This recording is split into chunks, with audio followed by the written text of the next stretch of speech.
Hi friends, good morning. Please look at the next problem in mensuration. Friends, problem is given in the description box.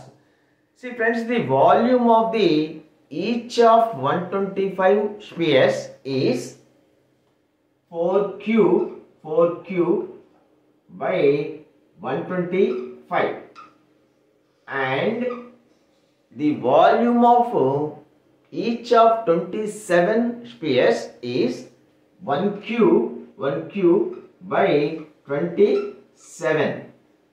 This is equal to 64 by 125 into 27 by 1.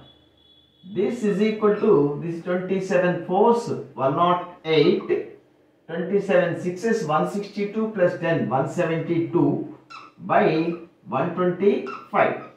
Friends, this ratio is given as 1:m.